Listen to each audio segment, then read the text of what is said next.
அனைவருக்கும் வணக்கம். என் லைஃப்பில் இந்த மாதிரி ஒரு பெயின்ஃபுல்லான ஒரு சுச்சுவேஷனை நான் ஃபேஸ் பண்ணதே கிடையாது.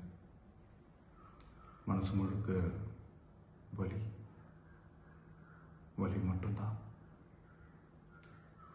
இந்த சுற்றுப்பயணத்தில் என்னென்ன மக்கள் பார்க்க வராங்க, அதுக்கு ஒரே ஒரு காரணம் தான் அவங்க என் மேலே வச்சிருக்கிற அன்பும் பாசம். அந்த அன்புக்கும் பாசத்துக்கும் நான் எப்பவும் கடமைப்பட்டிருக்கிறேன். அதனால தான் இந்த சுற்றுப்பயணத்தில் மற்ற எல்லா விஷயங்களையும் தாண்டி மக்களுடைய சேஃப்டி, அதில் எந்த காம்ப்ரமைஸும் பண்ணிடக்கூடாதுன்றதுக்காக தான் அது என் மனசில் ரொம்ப ஆழமாக இருக்கும் அந்த எண்ணம். அதனால தான் இந்த அரசியல்